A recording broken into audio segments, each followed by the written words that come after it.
اصحاب پاک مصطفیٰ کو حق نے کیا جگر دیا، اصحاب پاک مصطفیٰ کو حق نے کیا جگر دیا، بہر قوم بے دھڑک سبھی نے مال و زر دیا، کسی نے لا ثلث دیا کسی نے نصف گھر دیا، مگر عائشہ کے باپ نے دیا تو اس قدر دیا، خدا کے نام کے سوا جو کچھ تھا لا کے دھر دیا۔ میرے واجب الاحترام قابل صد احترام بھائیوں، دوستوں، بزرگوں، اللہ رب العزت نے انسان کو دو چیزوں سے مرکب پیدا فرمایا۔ ایک چیز انسانی جسم اور ایک اس کے اندر روح۔ اللہ رب العزت نے جسم انسانی کو مٹی سے پیدا کیا تو اس جسم کے لیے خوراک، اس کے علاج کا انتظام بھی اسی مٹی سے پیدا فرمایا۔ اور روح، وَيَسْأَلُونَكَ عَنِ الرُّوحِ قُلِ الرُّوحُ مِنْ أَمْرِ رَبِّي، روح کو آسمانوں سے اللہ رب العزت نے بھیجا، تو اس روح کی خوراک کا، اس روح کے علاج کا انتظام بھی آسمانوں سے انبیاء اور نبوت کی شکل میں اور مذاہب اور شریعت کی شکل میں پیدا فرمایا۔ جس طرح ہم دیکھتے ہیں کہ جسم انسانی کئی بیماریوں کا شکار ہو جایا کرتا ہے، اسی طرح یہ روح بھی کئی بیماریوں کا شکار ہو جایا کرتی ہے۔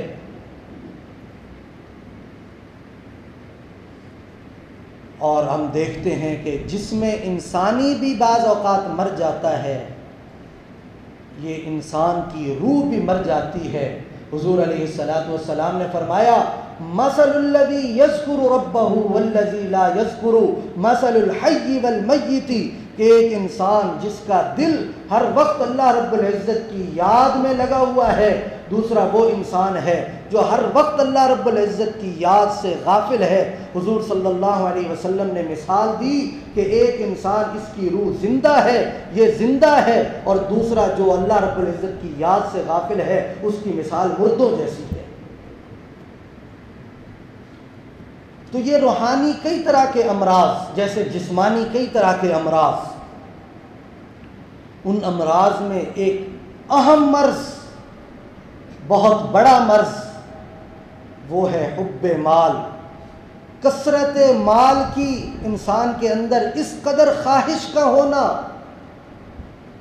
کہ پھر اس خواہش کی تکمیل کے لیے انسان جائز اور ناجائز کی تمیز نہ کرے۔ اللہ رب العزت کے کیا احکامات ہیں، کیا پابندیاں ہیں، ان تمام پابندیوں کو توڑتے ہوئے انسان یہ کوشش کرے کہ میں نے ایک رول ماڈل فٹ کیا ہے، وہ گول جو میں نے حاصل کرنا ہے وہ حاصل کر کے رہوں گا،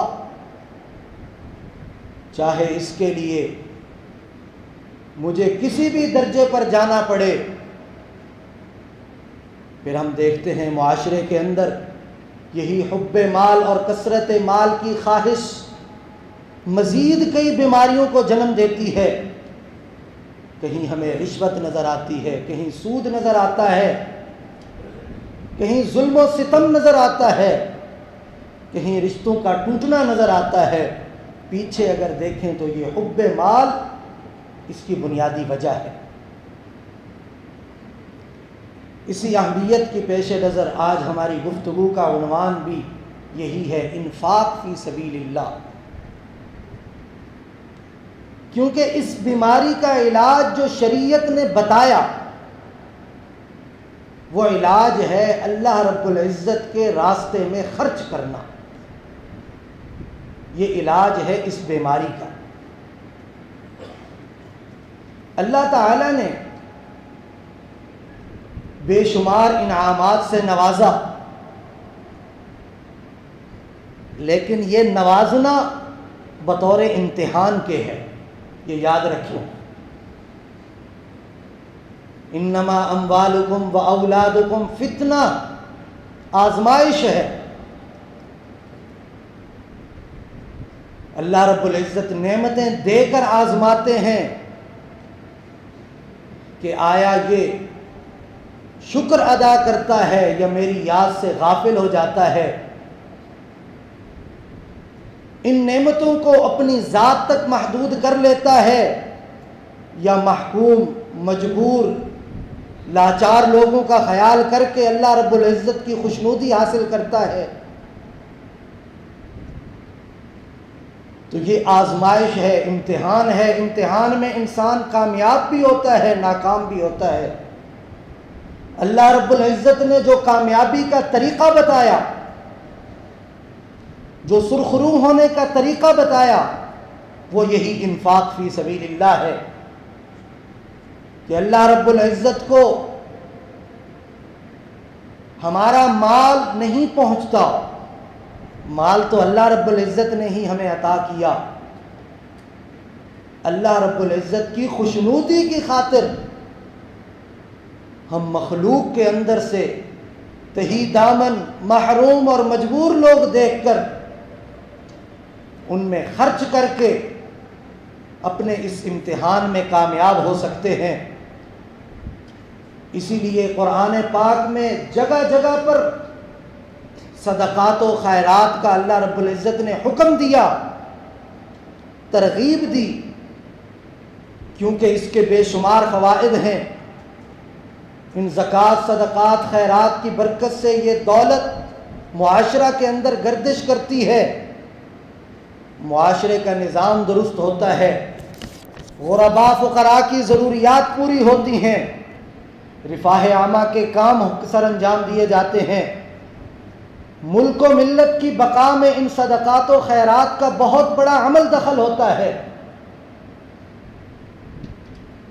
اور اللہ تعالیٰ نے بہت ساری صورتیں رکھی کہ جہاں پر ہم اپنے مال کو خرچ کر کے اس امتحان میں کامیاب ہو سکتے ہیں اور اللہ رب العزت کی خوشنودی حاصل کر سکتے ہیں۔ علم دین کی نشر و اشاعت میں حصہ لے کر مدارس دینیہ کی خدمت کرنا، مساجد تعمیر کروانا، لائبریریز قائم کروانا، اور جہاں غرباء کے بچے پڑھتے ہیں ان سکولوں میں امداد فراہم کرنا، یتیموں اور بیواؤں کے لیے وظائف جاری کرنا، علاج معالجہ کے لیے ہسپتال قائم کرنا، عدالتی معاملات میں ایک آدمی حق پر ہے لیکن وہ اپنے حق سے دور ہو رہا ہے مالی وسائل کی کمی کی وجہ سے، تو اس کی مدد کرنا۔ ایک آدمی انتہائی مقروض ہے، اپنا قرض ادا نہیں کر سکتا، اس کو مال دے کر اس کا قرض ادا کروانا۔ اور ایک اہم ترین جگہ جہاں ہم اپنا مال خرچ کرتے ہیں، جہاد فی سبیل اللہ، دین کی سربلندی کے لیے اپنے مال کو خرچ کرنا۔ یہ تمام وہ صورتیں ہیں، اس کے علاوہ بھی بے شمار صورتیں ہیں کہ ہم ان میں اپنا مال خرچ کر کے اللہ رب العزت کی خوشنودی حاصل کر سکتے ہیں۔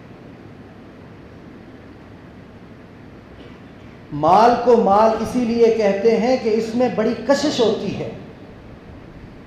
جب انسان اس کو خرچ کرنے لگتا ہے تو وہ کشش متاثر ہوتی ہے کہ بڑی محنت سے کمایا، اس مال سے میں اپنی زندگی کی فلاں ضرورت پوری کر سکتا ہوں۔ اللہ رب العزت اسی کی منظر کشی کرتے ہیں۔ زُيِّنَ لِلنَّاسِ حُبُّ الشَّهَوَاتِ مِنَ النِّسَاءِ وَالْبَنِينَ وَالْقَنَاطِيرِ الْمُقَنطَرَةِ مِنَ الذَّهَبِ وَالْفِضَّةِ وَالْخَيْلِ الْمُسَوَّمَةِ وَالْأَنْعَامِ وَالْحَرْثِ۔ اللہ تعالیٰ فرماتے ہیں کہ یہ دنیاوی چیزوں کی محبت بڑی خوشنما نظر آتی ہے، کہیں عورت سے محبت، بیٹوں سے محبت، سونا چاندی سے محبت، اپنے جانوروں اور مویشیوں سے محبت، ان کی محبت میں اللہ رب العزت فرماتے ہیں کہ میری یاد سے غافل نہ ہو جانا، اور یاد رکھنا ذالک متاع الحیات الدنیا، یہ دنیاوی زندگی کا متاع ہے، تھوڑا سا سامان ہے، اس دنیا سے چلے جانا ہے، آخرت میں اللہ رب العزت کے حضور پیش ہونا ہے۔ واللہ عندہ حسن المآب، اور اللہ رب العزت کے پاس بہت عمدہ ٹھکانہ ہے، تو اس اپنے مال کے ذریعے اس ٹھکانے کا بھی انتظام کر کے آنا ہے۔ آج مال خرچ کرنا بڑا مشکل لگتا ہے، لیکن اللہ رب العزت فرماتے ہیں کہ یہ مال تمہارا ہے ہی نہیں، یہ حقیقت میں میرا مال ہے، یہ اللہ رب العزت کا ہے۔ فرمایا آمنوا باللہ ورسولہ وانفقوا مما جعلکم مستخلفین فیہ، اللہ رب العزت فرماتے ہیں کہ اللہ پر اور اس کے رسول پر ایمان لے آؤ، اور وہ مال بھی خرچ کرو اللہ رب العزت کے راستہ میں کہ جس کا اللہ رب العزت نے تمہیں خلیفہ بنایا ہے، جس کا تمہیں نائب بنایا ہے۔ مفسرین نے اس کے دو معنی بیان کیے، اور دونوں میں ہمارے لیے اصلاح کا سامان ہے۔ پہلا معنی یہ ہے کہ اللہ رب العزت نے خلیفہ بنایا، حقیقی مالک اللہ رب العزت ہی ہے، تو وہ نائب کتنے نقصان میں ہوگا، کتنا بے وقوف ہوگا کہ ایک اصل جو اس کا مالک ہے وہ بتائے کہ فلاں فلاں مواقع ہیں خرچ کرنے کے، فلاں فلاں جگہ پر تم نے خرچ نہیں کرنا، رک جانا ہے، اور وہ پھر اپنی مرضی کرتے ہوئے اپنی مرضی سے خرچ کرے، تو یہ اپنے نائب ہونے میں، جو اللہ رب العزت کا نائب ہے، اس میں یہ کوتاہی کر رہا ہے۔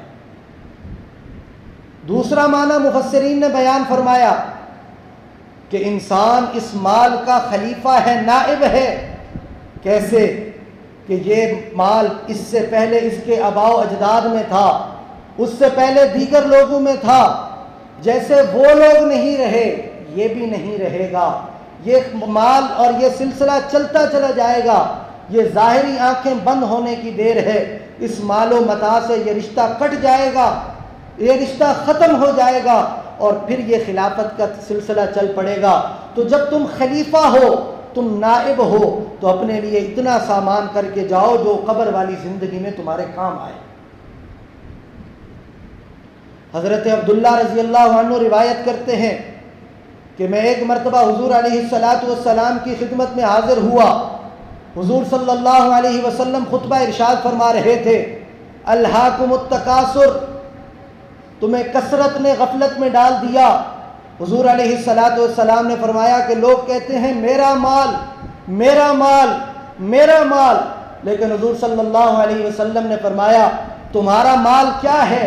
تمہارا مال صرف وہ ہے جو تم نے کھا کر ختم کر دیا، جو تم نے پہن کر پرانا کر دیا، اور تمہارا مال صرف وہ ہے کہ جو تم نے آخرت کے لیے زاد راہ بھیج دیا۔ تمہارا مال صرف اتنا ہے، باقی سارا کا سارا مال تمہارے پیچھے والوں کا ہے۔ تمہارا مال صرف وہ ہے جو تم نے کھایا پیا ختم ہو گیا، پہن کر پرانا کر کے ختم کر دیا، یہ دونوں ختم ہو گئے، باقی رہنے والا کون سا ہے؟ جو اللہ رب العزت کے راستے میں خرچ کیا، اللہ رب العزت کی خوشنودی حاصل کرنے کے لیے اللہ رب العزت کے راستے میں خرچ کیا۔ حضور علیہ السلام نے فرمایا حقیقی معنوں میں یہی تمہارا ہے۔ فرمایا وَمَا لَكُمْ أَلَّا تُنْفِقُوا فِي سَبِيلِ اللَّهِ، تمہیں کیا ہو گیا کہ تم اللہ رب العزت کے راستے میں خرچ نہیں کرتے؟ وَلِلَّهِ مِيرَاثُ السَّمَاوَاتِ وَالْأَرْضِ، حقیقت یہ ہے کہ اللہ تعالیٰ کا احسان ہے کہ ہمارے ذریعے خرچ کروا رہے ہیں، حقیقت میں یہ زمین و آسمان اور جو کچھ اس کے درمیان میں ہے یہ سب اللہ رب العزت کا میراث ہے، سب کچھ اللہ رب العزت کا ہے۔ اسی لیے حضور علیہ السلام نے ارشاد فرمایا ایاکم والشح، اپنے آپ کو کنجوسی سے بچاؤ۔ کیوں؟ حضور صلی اللہ علیہ وسلم نے فرمایا کہ تم سے پہلی قومیں اسی کنجوسی کی وجہ سے ہلاک و تباہ و برباد ہوئی۔ کیسے؟ کہ اسی کنجوسی نے حکم دیا کہ لوگوں پر ظلم کرو، مال اکٹھا کرو، انہوں نے ظلم کیا، تباہ و برباد ہو گئے۔ اسی بخل نے ان کو حکم دیا رشتوں کو قطع کرو، رشتہ داری کوئی چیز نہیں ہوتی، اصل میں روپیہ پیسہ ہے، رشتے کو توڑا، ظلم کیا، اپنے رشتہ داروں کا حق کھایا۔ تباہ و برباد ہو گئے۔ اسی مال نے حکم دیا کہ گناہ کرو، فسق و فجور میں پڑ جاؤ۔ بخل نے اس حکم دیا کہ فسق و فجور کرو۔ اللہ رب العزت کا دن میں 5 مرتبہ اعلان، اللہ اکبر اللہ اکبر، حی علی الصلاح حی علی الفلاح، لیکن دکان نے روکا ہوا ہے، کاروبار نے روکا ہوا ہے کہ اگر میں چلا گیا تو میری مالی معاملات متاثر ہوں گے۔ تو تم سے پہلی قومیں بھی اسی طرح کی حرکتیں کیا کرتی تھی، اللہ رب العزت نے انہیں تباہ و برباد کر دیا۔ تو تم مال کے پیچھے اتنا نہ پڑنا کہ یہ مال تمہیں بھی تباہ و برباد کر دے۔ اللہ رب العزت کے حکموں کے درمیان حائل ہو جائے، مال سے اس قدر محبت نہ کرنا۔ مال سے محبت فطری ہے، نیچرل ہے، لیکن اس قدر محبت کہ وہ اللہ رب العزت کی محبت پر بھی حاوی ہو جائے، اللہ رب العزت کی محبت پر غالب ہو جائے، یہ محبت اللہ رب العزت کو پسند نہیں ہے، اور یہی اسی سے منع کیا گیا ہے۔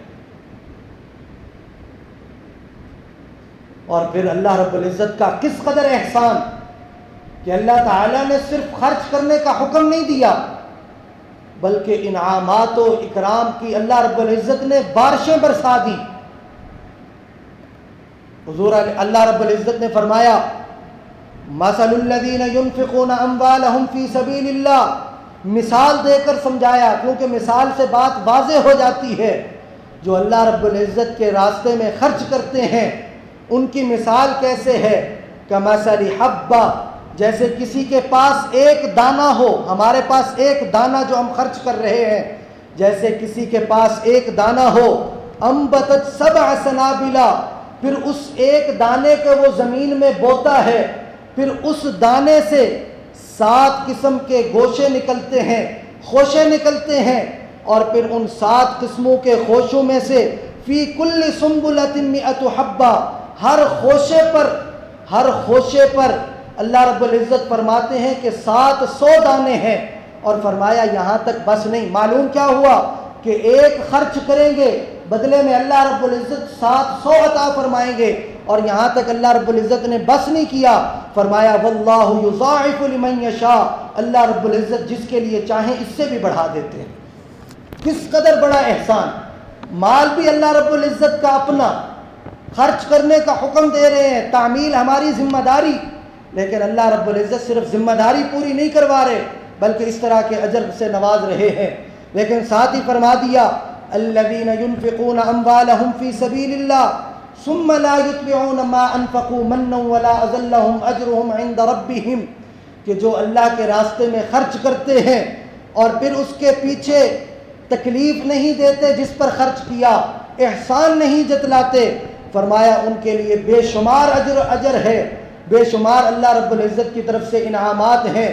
ولا خوف علیہم ولا هم یحزنون، اور دنیاوی زندگی میں بھی نہ ان کو کوئی خوف ہوگا اور نہ ہی وہ کبھی غمگین ہوں گے۔ آج ہم دیکھتے ہیں کہ ہم طرح طرح کے مسائل میں گھرے ہوئے ہیں، وجہ آج ہمیں معلوم ہو گئی کہ ہم بخل میں پڑے ہوئے ہیں، مال کی محبت اس قدر حاوی ہے کہ سامنے ہمیں نظر آ رہا ہوتا ہے کہ یہاں خرچ کرنے کی ضرورت ہے لیکن ہم خرچ نہیں کرتے۔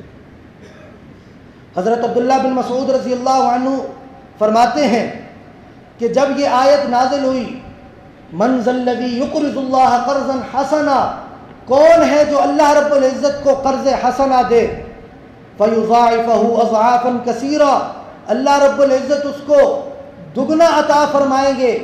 تو حضرت عبداللہ بن مسعود رضی اللہ عنہ فرماتے ہیں کہ ایک صحابی کھڑے ہوتے ہیں، حضرت ابو الدحدح نام ہے، کھڑے ہوتے ہیں کہ کیا واقعی اللہ تعالی ہم سے قرض چاہتے ہیں؟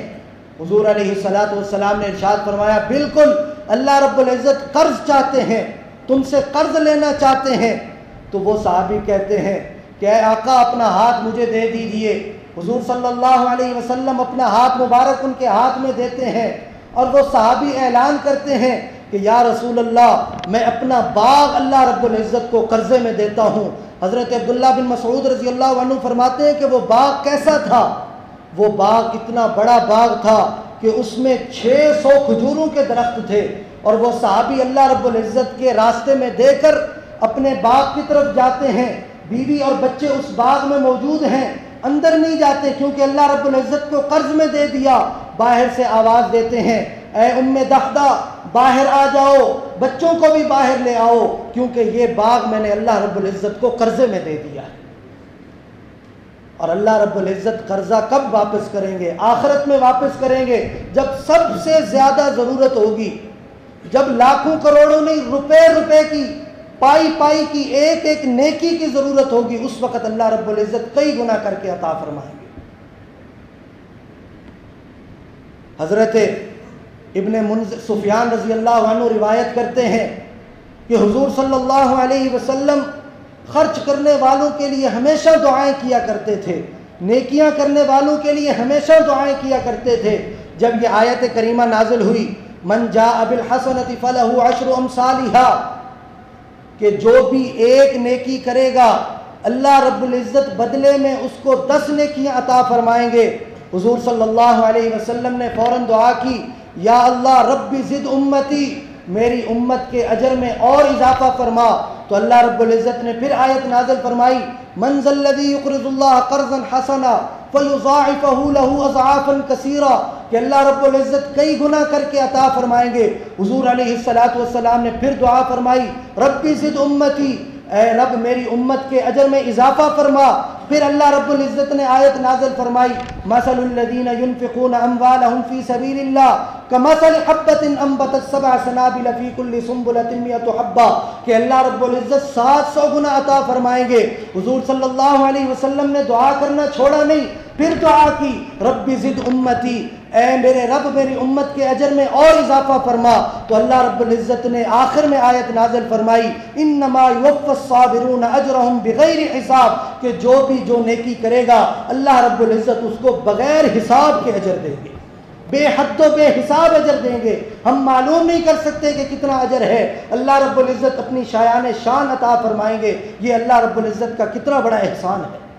حضور علیہ السلام کی کس قدر اپنی امت سے محبت ہے کہ بار بار دعائیں کر رہے ہیں، بار بار دعائیں کر رہے ہیں، ہمارے لیے آسانیوں پیدا کر رہے ہیں، ہمارے لیے اجر کو بڑھوا رہے ہیں۔ اور آج ہم ہیں کہ چھوٹا اجر کرنا بھی ہمارے لیے بڑا بھاری ہوتا ہے، بہت بھاری لگتا ہے۔ تو یہ پھر اجر حالات کے اعتبار سے، مختلف اعتبار سے یہ مختلف ہوتے ہیں۔ نیت اور خلوص جس قدر ہمارے کام میں ہوگا، ہماری نیکی اور خرچ کرنے میں ہوگا، اس قدر اجر زیادہ ہوگا۔ حالات کے اعتبار سے بھی فرق، ایک آدمی کروڑ پتی ہے، کسی کو 2 وقت کا کھانا کھلا دیتا ہے، دوسرا متوسط آدمی درجے کا آدمی ہے، وہ بھی وہی کام کرتا ہے، تو اس کو اجر زیادہ ملے گا حالات کی وجہ سے۔ اور ایک اور بات جس کا ہم عام طور پہ خیال نہیں کرتے، جو اجر کو کھینچنے والا ہے، کہ ہمارا کام جس قدر فائدہ مند ہوگا اتنا ہی اجر لائے گا۔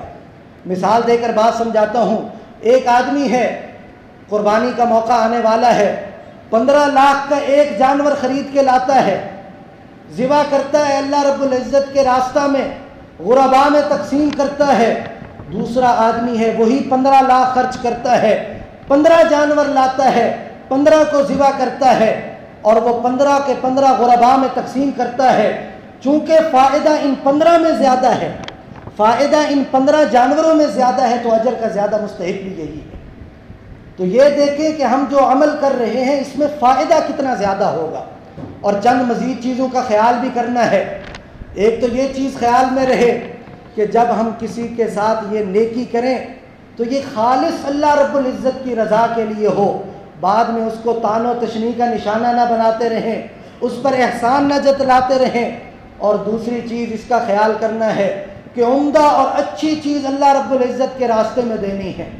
وقت چونکہ ہو چکا ہے، بے شمار دلائل ہر بات پر کہ عمدہ اور اچھی چیز اللہ رب العزت کے راستے میں دینی ہے۔ لن تنالوا البر حتى تنفقوا مما تحبون، کہ تم اس وقت تک نیکی کو نہیں پہنچ سکتے جب تک تم اپنی پسندیدہ چیز کو خرچ نہیں کرتے۔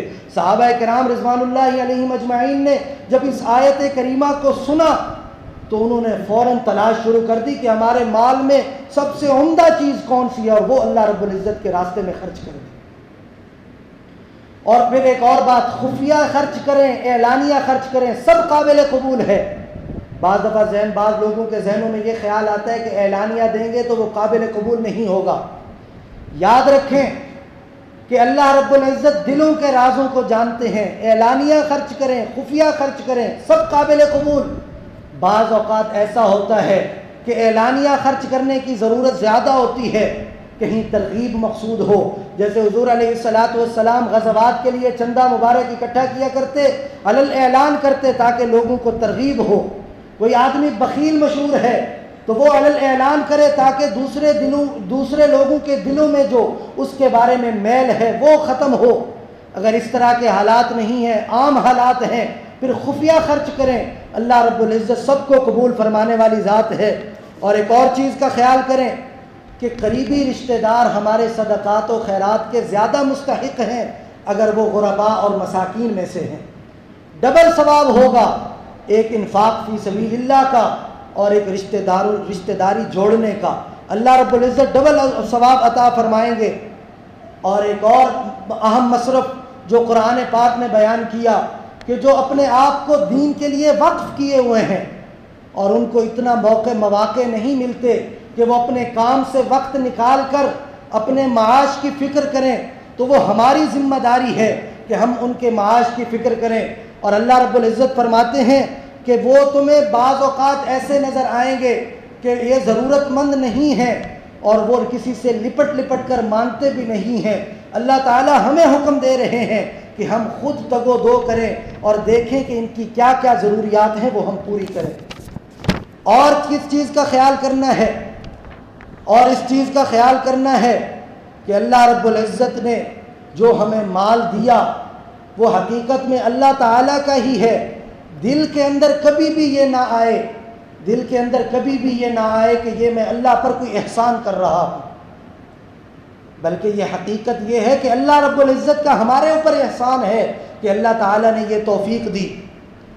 صحابہ کرام رضوان اللہ علیہم اجمعین اس میں بڑھ چڑھ کر حصہ لیا کرتے. ایک صحابی حضور علیہ السلام کی خدمت میں حاضر ہوئے، یا رسول اللہ بھوکا ہوں، بڑی بھوک لگی ہوئی ہے.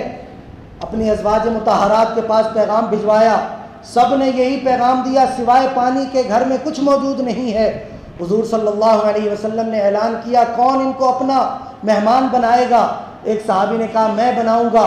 گھر تشریف لے گئے، بیوی سے پوچھا کھانے کے لیے کیا ہے؟ کہا صرف بچوں کے لیے ہے.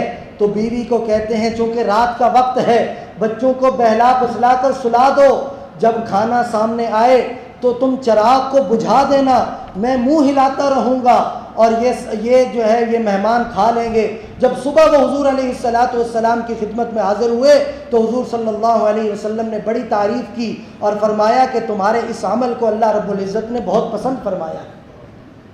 اور صحابہ کرام رضوان اللہ علیہم اجمعین کے بارے میں اللہ رب العزت ان کی صفت بیان کرتے ہوئے فرماتے ہیں وَيُؤْثِرُونَ عَلَىٰ أَنفُسِهِمْ وَلَوْ كَانَ بِهِمْ خَصَاصَةٌ، کہ وہ اپنے اوپر دوسروں کو ترجیح دیتے ہیں، اگرچہ خود بھی ضرورت مند ہوتے ہیں لیکن دوسروں کو ترجیح دیتے ہیں. وَمَنْ يُوقَ شُحَّ نَفْسِهِ فَأُولَٰئِكَ هُمُ الْمُفْلِحُونَ. اور فرمایا کہ اللہ رب العزت نے ان کو بخل والے مرض سے بچا لیا اور حقیقی معنوں میں یہی لوگ کامیاب ہیں. اللہ تعالی ہمیں بھی بخل والے مرض سے ہماری حفاظت فرمائے اور انفاق فی سبیل اللہ کی ہمیں توفیق عطا فرمائے. آمین. وآخر دعوانا الحمدللہ رب العالمین.